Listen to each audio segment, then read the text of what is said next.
Namaskar. We are here at India International Science Festival 2018, Lucknow, and we are going to interview Dr. Gary Kerr, science communicator and assistant professor at Edinburgh Napier University, United Kingdoms.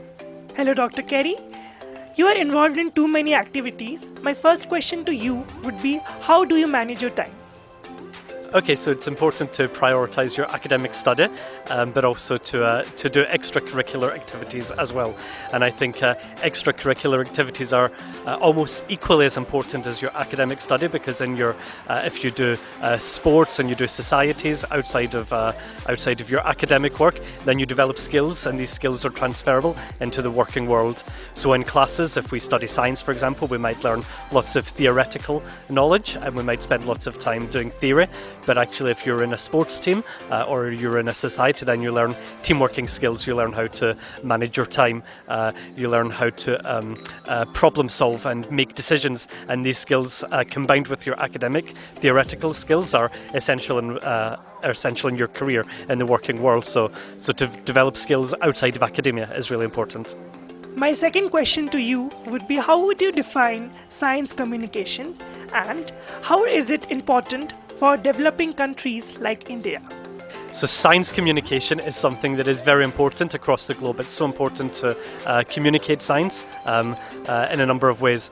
So there are, for me, science communication is about 5 different things that I call the AEIOU of science communication. So science communication is, first of all, about raising awareness of science. So people need to be aware of what science is, how science works, the scientific method, and be able to have a basic awareness of science. But science communication can only be achieved through the E, and this is through entertainment and enjoyment. So people must enjoy the experience of learning, and science communication can be fun and innovative, hands-on and interactive, and provide enjoyment. And through enjoyment, people actually learn without even thinking that they're learning about things. Science communication should also, thirdly, spark an interest in science, so people perhaps think that science doesn't interest them or affect them, but by good science communication, then people can become interested in science and realise that science and technology is all around us and it's fundamental to our lives. The fourth thing I would say about science communication is that it's important to develop people's understanding of science. So people should be able to understand science better through science communication, which means that science communication must be accurate and must be factually correct. So although some science topics are very hard, good science communication is about taking very difficult topics and finding fun, engaging ways for people to understand those topics. And finally, science communication should help develop people's opinions in science. So whether it's on topical issues like climate change or big data, then science communication should provide people with the skills to have a viewpoint in science. And when people have opinions in science, then they'll be able to hold their democratically elected representatives to account, and to ensure that decisions are based on good, accurate science and evidence. So the AEIOU of science communication.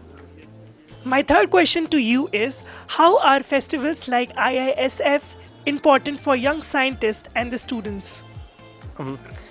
So science festivals, in particular the India International Science Festival, is very important for young people and for people who are thinking of pursuing careers in science and technology, because sometimes science is presented as a difficult subject which is very dry and very theoretical, but actually science is one of the most creative subjects there is, because science is fundamentally about creating knowledge, and there's nothing more creative than creating knowledge.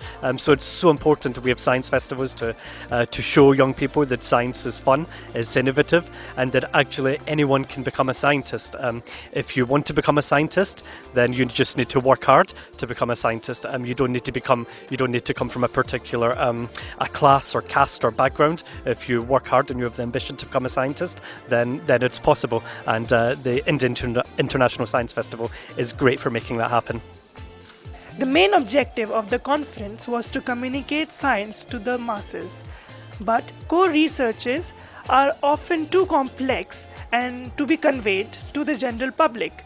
Is it also necessary to convey these researches to the masses?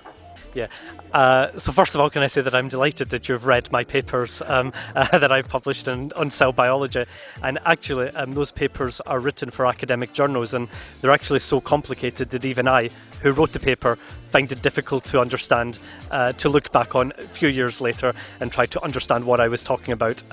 And that's the problem with scientific publishing, is that scientists in academic journals, we write for each other, we write for experts in the field, but in those journals we don't write for a general audience. But I think it is important, and you are right to question me on this, about if something's so complicated, why should we bother communicating it to the public? But I think it is important to communicate even very complicated aspects of science to the public. For the paper that you asked me about, where I think the title was The Role of PP2A CDC 55 in Saccharomyces cerevisiae in budding yeast during the first biotic division, that title in itself makes absolutely no sense to anyone at all. I just about understand it, but to make that accessible to the public, what I did was I went to science cafes and I explained my research to the public, and it's actually only by explaining it to the public and when they ask questions, which are very different from what professors ask, the public ask very different types of questions, then you begin to think more about your research, and you begin to understand the social and ethical and political dimensions of your research. So by engaging with the public in science cafes and science festivals and going into schools and trying to communicate your research to the public makes you think differently and makes you think better about your research. And actually what surprised me when I first started in science communication, when I was finishing my first PhD, was that people were very interested in what I was doing, even though for me it was so complicated, but people were very interested in their own ideas and they could actually relate to the science when you made it accessible for them. My final question to you would be, how was your overall experience in India? Yeah, India has been absolutely beautiful. I've loved coming here to Lucknow. It's been a great festival. The hospitality has been fantastic and everyone's been very welcoming. So I've absolutely loved being in India. The people are great. It's a country which is so full of colour. It's so full of life. It's a bit chaotic, especially out on the roads. There's not so much order on the roads. It's beautiful to see, and this is my first visit to India, but it will certainly not be my last. I'll definitely be coming back to India. Thank you, Dr. Kerr, for sharing your valuable opinion with us, and we also thank our viewers for staying with us. Namaskar.